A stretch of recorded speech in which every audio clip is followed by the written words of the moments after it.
सब मिल के बोलो राधे कृष्ण हरि राधे राधे श्याम हरे।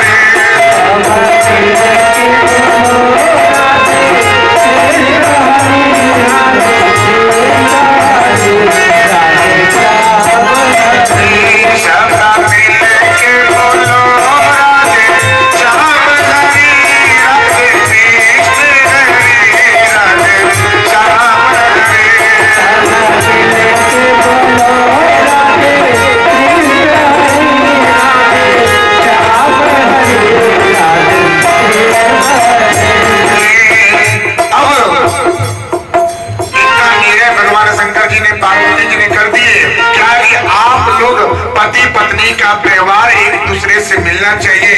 अगर आप बेविचारी बन जाएंगे तो आपका परिवार कहाँ जाएगा? आपकी पीढ़ी जो बच्चे होंगे उनका संस्कार कहाँ जाएगा? संस्कार क्या है? ये आपका सबसे बड़ा धर्म है कि अपनी मर्यादा का पालन करना, मर्यादा का उल्लंघन न करना। आप अपने पति देव से कभी भी ऊंची आवाज में बात न करें। प्रेम कब टूटता है? जब आप अवहेलना करते हैं, आप अवहेलना करते हैं। आज के समय में देखिए, आज के समय में क्या होता है, अगर पति देव डांट देते हैं तो स्त्रियां क्या हो जाती हैं, इतना बड़ा मोह बना लेती हैं, एक रोटी की तरह क्या होती है, भूल जाती है। कैसे? ना बात नहीं करने वाले हैं। कैसे? अगर बोले क्या कि आपको अगर रसोई घर में आपको क्या करना है, स्नान करके जाना है और स्नान करके भोजन बनाना है, चाहे शरद का मौसम हो या ग्रीष्म या गर्मी का मौसम हो, स्त्रियां बोलती है आइए आप नहा लीजिए। हम नहीं नहाने वाले हैं, स्नान नहीं करने वाले हैं। आज के समय देखिए कितने घरों में ऐसा होता है कि स्त्रियां क्या करती हैं, पांव के चप्पल तक नहीं उतारती, रसोई घर में जा करके बैठ करके वहीं पे बेलन चलता है और रोटी बनना शुरू हो जाता है। होता है ना मेरी भैया? बताइए, शर्माइएगा नहीं। ये क्या है? यही तो अवगुण है, यही अवगुण है कि रसोई घर में अगर पांव के चप्पल पहन करके जावे तो समझिए कि वो घर घर नहीं होता है, उसका अन्न कैसा होगा।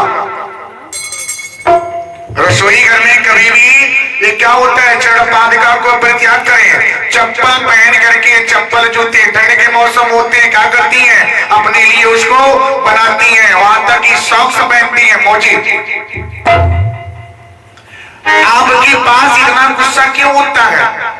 इसका कारण क्या है? आपके पास चिड़चिड़ापन क्यों हो जाता है? आपके पति देव क्यों चिड़चिड़ापन हो जाते हैं? 8 घंटा जो अगर 8 घंटा अगर बिजनेस से आने के बाद पाँव में जूते होते हैं, उनके पाँव में सॉक्स होते हैं। सॉक्स समझते हैं क्या? सॉक्स होता है क्या? मोजे, मोजे पहने रहते हैं। हर एक व्यक्ति को 4 घंटे नंगे पांव चलना चाहिए।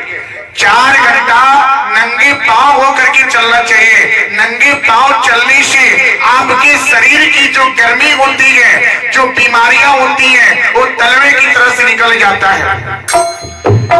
कितनी माताएं हैं जो नंगे पांव चलती हैं? बताइए। अगर नंगे पांव चलने के लिए बोल दिया जाए कि यहाँ से आपको रामकोला धाम तक जाना है, बोलिए ना ना, नंगे पांव नहीं जाने वाले हैं। हमारे लिए क्या चाहिए? गाड़ी बनाइए, एक 4 पहिया गाड़ी आएगा, उसके बाद अच्छे से क्या होगा, जूती पहनेंगी, उसके बाद अच्छे से श्रृंगार करने के बाद उस सती अनुसुईया धाम के मंदिर में प्रवेश होती है। क्या वो मंदिर में देखने के लिए नहीं, वो क्या अपने पांव के चप्पल तक नहीं उतारती, यहाँ से नंगे पांव जाने के लिए बोल दीजिए। शर्म लगता है, शर्म आता है कि नहीं कोई देखेगा तो क्या कहेगा। अरे मेरी मैया, 4 घंटा आप 24 घंटे में 4 घंटा नंगे पांव आपको चलना चाहिए। नंगे पांव चलने से आपकी जो मस्तिष्क की जो गर्मी होते हैं, जो बीमारियां होती हैं, उस तलवे की तरह क्या चलने से निकल जाता है। जिस तरह से आपको बुखार होता है, बुखार की ताप जब होता है तो माथे में क्या होता है, पट्टी लगाई जाता है, जल से डुबा करके लगाया जाता है कि आपका मस्तिष्क ठंडा हो। और तलवे में क्या हो जाता है, वो गर्म तेल की जो माताएं तेल में उस तलवे पर लगाती हैं कि आपका बुखार जल्दी उतरे।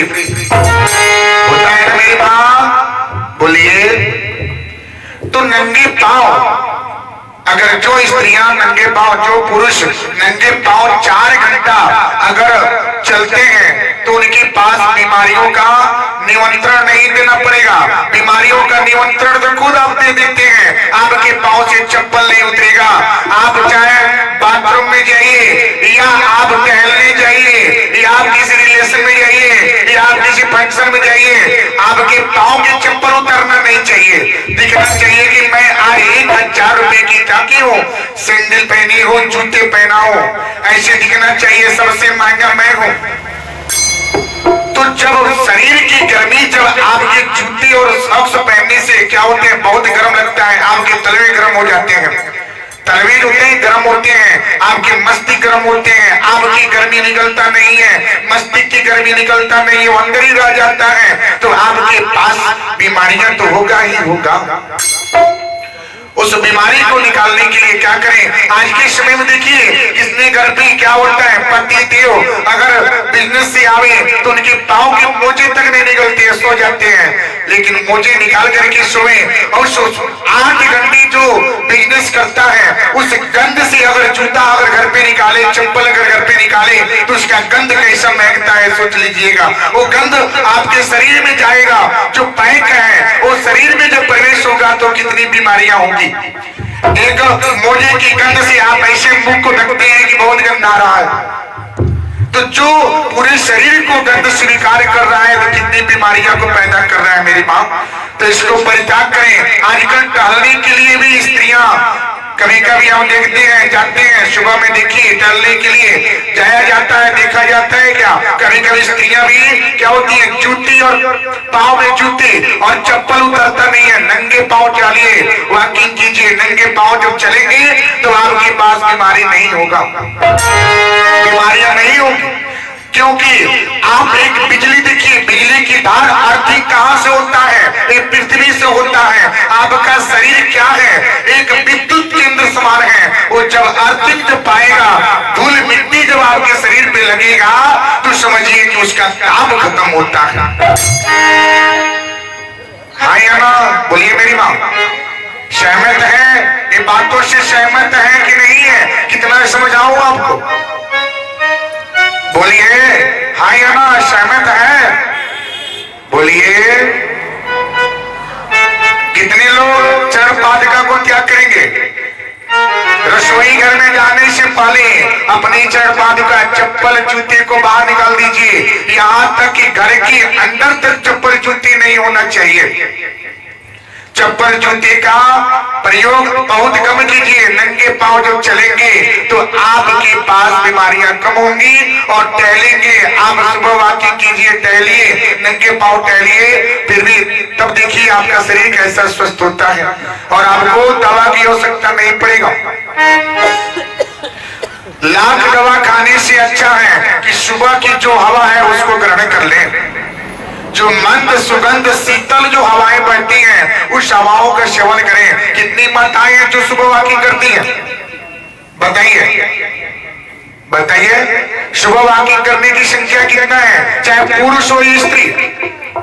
यहाँ पे क्या है, रात के समय में 4 रोटी की जगह आपको 6 रोटी मिल गया, उसके बाद खटारे आने शुरू हो गए। सुबह में 6 बजे तक बिस्तर नहीं छोड़ना है ना, कार्य हो या ना हो, सुबह 6 बजे तक बिस्तर नहीं छोड़ना है, पड़े रहना है, पड़े रहना है। आराम से पति देव बेचारे उठेंगे, दरवाजे की सफाई करेंगे, घर की सफाई करेंगे, बच्चे को स्नान कराएंगे, उसको पाठशाला लेके जाएंगे और आप क्या करेंगे? उठने के बाद आप उठेंगे, सबसे पहले क्या होता है?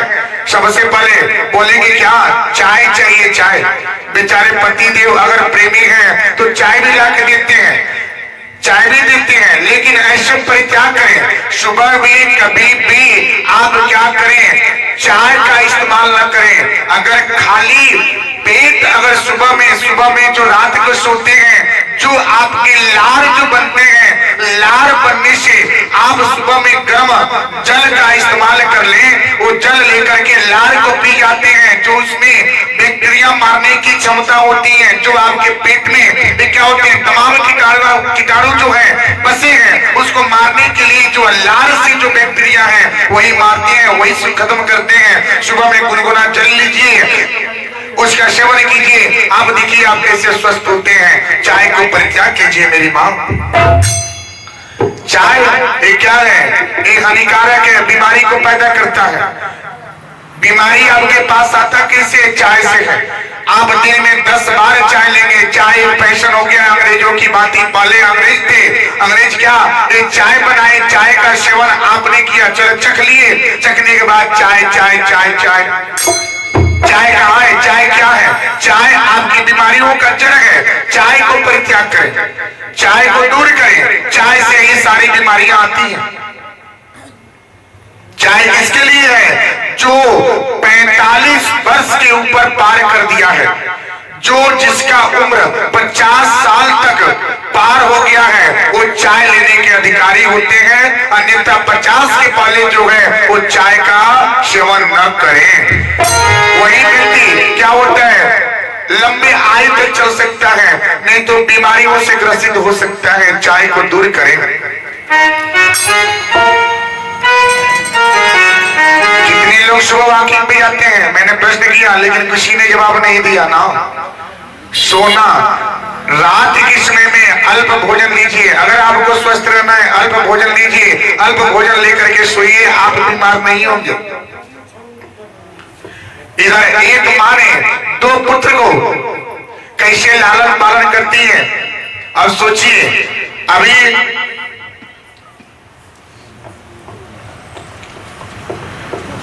अब यही कथा प्रसंग जो है, आत्मदेव नाम करके एक ब्राह्मण होते हैं।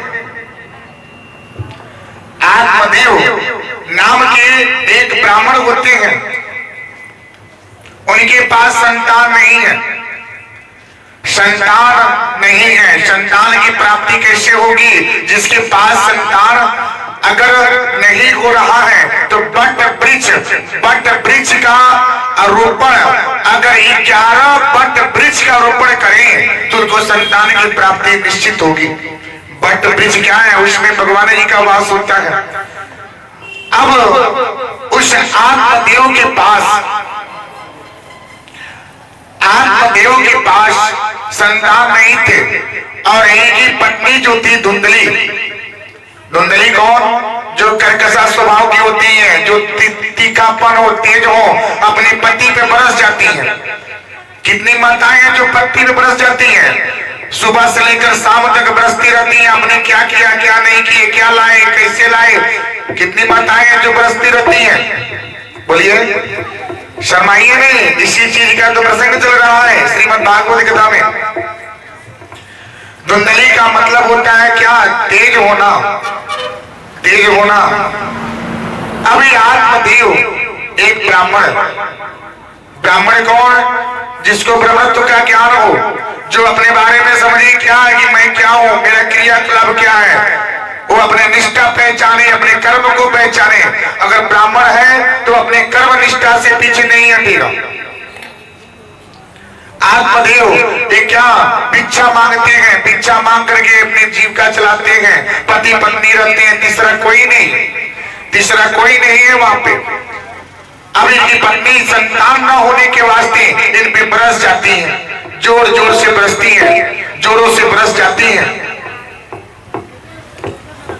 अब बेचारे आत्मदेव जब भी आते हैं तो क्या होता है, अब दरवाजे पे 1 गिलास जल देने की बजाय उनकी पत्नी उनपे खाने भर का दे देती है कि इतना लेके जाइए। बेचारे का जो भी भूख प्यास लगती है वो भी खत्म हो जाता है। जो 4 रोटी की भूख होगी वो 2 ही रोटी में रह जाता है। वो क्या होता है, डर जाता है, एक डरा हुआ हो जाता है, एक खौफ हो जाती है कि आज समय हो गया, 8 बज गया, घर पे जाने के बाद मेरी पत्नी क्या होगी, मुझ पे बरसेगी। वो डर समावेश हो जाता है, मन में प्रवेश हो जाता है। वो बेचारा डरते डरते रहता है।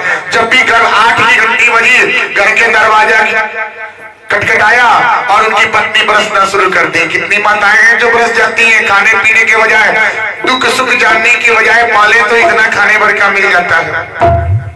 होता है ना करें ऐसा, अगर करते हैं तो दूर करें। ऐसा करने से आपके घर में सुख समृद्धि नहीं होती है। मुख्य दरवाजे पे लक्ष्मी जी का वास होता है। जब मुख्य दरवाजे पे लक्ष्मी जी का वास होगा, और स्त्री क्या है, लक्ष्मी स्वरूप है, जो भगवान विष्णु जी के पास लक्ष्मी जी वास करती है चरण में, और वही मुख्य दरवाजे पे लक्ष्मी जी का वास होता है। जिस दरवाजे पे आप दीपक जलाते हैं, जिस दरवाजे पे आप पूजा करते हैं, जिस दरवाजे पे आप एक लोटी में जल रखते हैं, उस मुख्य दरवाजे पे लक्ष्मी जी का वास होता है।